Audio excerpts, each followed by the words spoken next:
ভাইজান সামনের মাসে আমার ফাইনাল পরীক্ষা। পরীক্ষা আমি কি করব? ফর্ম ফিল আপ করা লাগবে। কয় টাকা লাগবে? 9-10 হাজার। এত টাকা আমার কাছে দেওয়া সম্ভব না। ভাইজান আমি যদি ফর্ম ফিল আপটা না করতে পারি তাহলে এবার পরীক্ষাটা দিতে পারবো? যতদিন পারছি দিছি তো, এখন আমার সামর্থ্য নেই, এখন আমি আর দিতে পারবো না। ভাবতেছি এবারের ফাইনালটা দিয়ে পড়াশোনায় বন্ধ করে দিই। কোন রকম এবারের ফর্ম ফিল আপের টাকাটা হইলে না না, পড়াশোনা তোমার বন্ধ করা লাগবে না। বিএ বিএ ডিএ সব করো, মাথার উপরে তো বড় ভাই আছে। হ্যালো, না খাও তোমরা। আবির, তোমার যদি টাকা লাগে তুমি আমার কাছ থেকে নিবা। আমার আব্বা যেই টাকা দেয় এই টাকা খরচ করার পর আরো 3 জন পড়াশোনা করতে পারবো। তোমার কাছ থেকে টাকা নিলে তো সেই টাকার ফেরত নেও না। এইটা কেমন কথা? আমি কি তোমার ধার দেয় যে ফেরত নিমু? মার বয়স্ক ভাতার টাকা দিয়ে যে ফর্ম ফিল আপ করবা, তখন নিজের কাছে ছোট লাগবো না? কি কথা কও না কেন? লাগবে না, লাগবে। মার কাছ থেকে কত টাকা নিছো? 2500। ধরো এই টাকাটা রাখো, এত টাকা দিয়ে আমি কি করবো? ফর্ম ফিল আপ করবা। ফর্ম ফিল আপ করতে তো এত টাকা লাগবে না। না লাগবে, এই টাকাটা বাঁচবো, এটা দিয়া একটা সুন্দর জামা কাপড় কিনি হয়েছে। আর ইমোশনাল হওয়া লাগবে না, আমি তো আছি নাকি?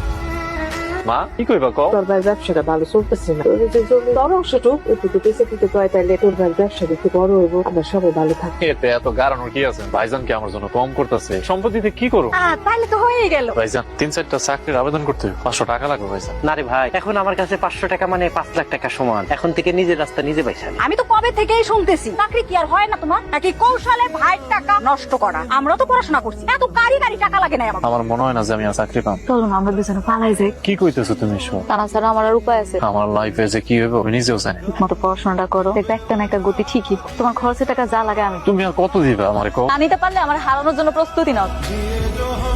জানো তোমার এত দামি ওষুধ কেনার টাকা তুই কই পাইলি? কই পাই বাবা, তোমার ব্যবসা টাকা থেকে টাকা চুরি করছি। কিরে আবি, তোর ভাবি যা কইতাছে তা কি সত্য? ভাইজান তুমিও আমার চোর কইতেছো? এত টাকা তুই কই পাইলি? তোমার ব্যবসার জন্য নিজের বাপের জমি হাসি মুখে তোমার লেখা দিলাম, যাতে করে তোমার ব্যবসাটা ভালো হয়। নিজের পড়াশোনা বাদ দিয়ে তোমার দোকানে যেয়ে সময় দিতেছি, আর তুমি আমার চোর বানাই দিলা। চুরি না করলে তো এত টাকা পাওয়া সম্ভব না। টাকা আমার ময়না। ময়না? কি ময়না? কিছু না, আমি একজনের কাছ থেকে আনছি। দেখছো দেখছো, আমি কইছি না টাকা চুরি করছে। আমি চুরি করছি, আমি একজন চোর। যাও পুলিশ আইনা আমার ধরে দাও। বাবা, তোর খুব কষ্ট হইতেছে বাজার। না মা, তোর ভাই যেমন পোল্ট্রি খাই বাবা, চিন্তা করিনি। তোর সম্পত্তি গুলো খায় ফেলে রাস্তা পড়াশোনা বন্ধ করে দিল বাবা। কপালে লিখন থাকলে কি আর করবো কও? তুমি এগুলো নিয়ে চিন্তা করো না, যাও।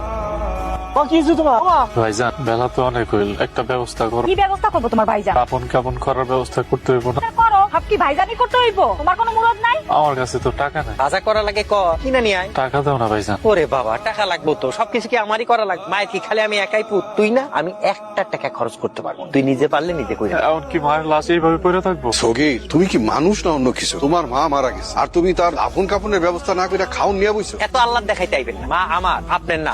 তুমি আমার ক্ষমা করে দিও। তুই বের হয় এই বাড়ি থেকে। কি কইতেছো ভাই? আমার বাড়ি থেকে আমি বের হয়ে যাবো? কোনটা তোর ঘর? এই বাড়িতে তোর কোনো ঘর নাই। আমার বাড়িতে আমার কোনো ঘর নাই। এটা যে তোর বাড়ি, এই কথা তোরে কে কইলো? এই যে আমার নামে জমি লেখা দিছ, সেটা ভুলে গেছো? ভাইজান কি কইতেছো?